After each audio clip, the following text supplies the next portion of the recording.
Right, so what we're going to do now, we're going to have a little go at doing an observational drawing of a mouse, but we're going to try the grid method of drawing. So my first step, just to make sure that I've got a nice sharp pencil, we always start off with a nice sharp pencil. Now the grid method of drawing is brilliant and lots of artists use it, and that's because we can break down a difficult, detailed image into smaller, more manageable chunks. So how this works, you do one square at a time. So if I start up in this top one, now that's just shading. All I want to go for first of all is just a nice accurate outline drawing, so I'm going to leave any shading. So in this top box there's nothing I need to draw. This one here I might just highlight that it changes tone a little bit, and I'm pressing very lightly, you might not even be able to see it.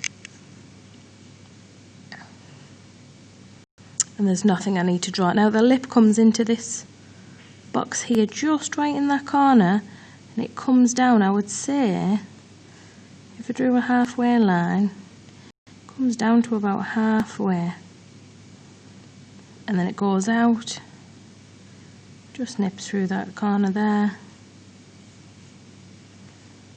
and there's nothing to draw in that top box. So now what I'm going to do, I'm going to move down to my second set of squares. So what do I see here? If it helps to draw a halfway line, do that. I'm quite meticulous with my drawing, I like to get it right. And it cuts through just that corner there, stops at about here. If I draw a halfway line in this box, this comes down past it, and then up like that. I'm just going to take that back and check. Goes up to there, yes. Goes down across here. I'm just going to move that a little bit.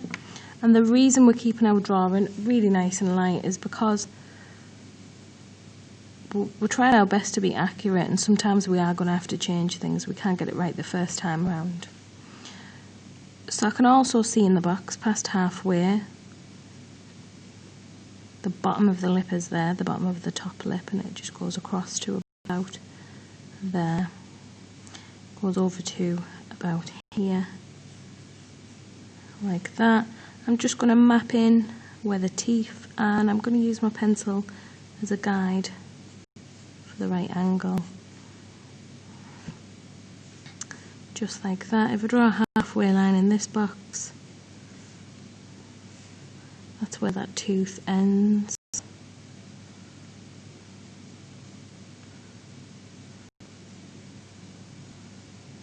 Just like that. It finishes there.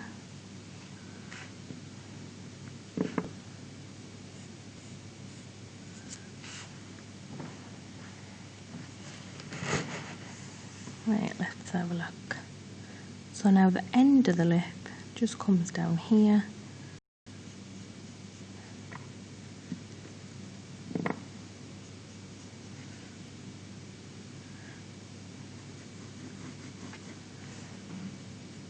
If you can't see what I'm doing, I'm just going to do it in a colour just so that you can see. You're free to draw on top of the picture, not so much that you can't see your drawing anymore, but sometimes what I'll do with a box is quite tricky. I'm not sure where stuff's going. I'll split it down just a little bit further so that I can get everything a little bit more accurate. Now I can see that when I've split that down into 4, and I've split it down on here as well into 4, the lip just crosses right through the centre of that box, comes down a little bit here. We've got the bottom lip coming up to here like this.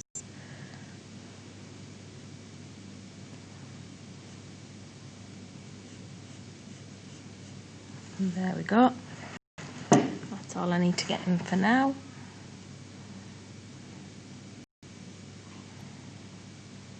Right, now I'm going to move on to this box here, and again, if something seems tricky, you can break the box down as much as you need to. So I'm going to split it into 4, split this box into 4, and then I can see exactly where stuff goes.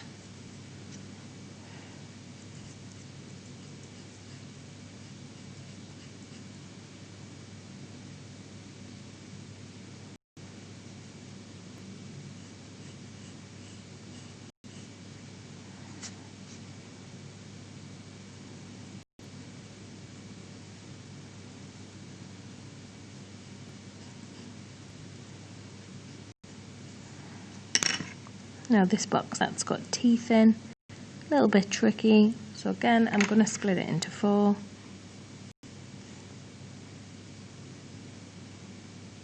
And then I know exactly where stuff is and it's not so tricky anymore.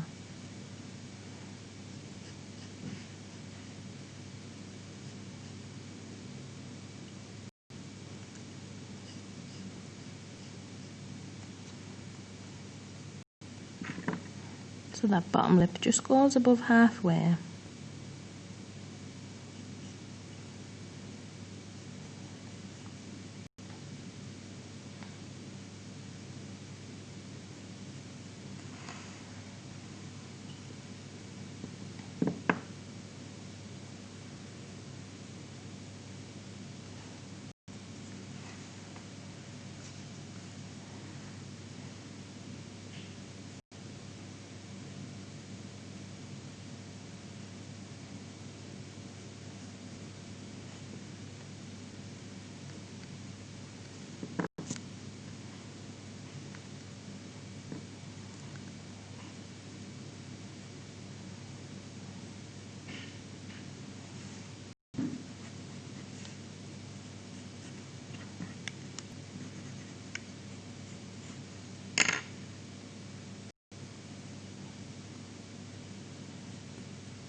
When you're happy with where everything is,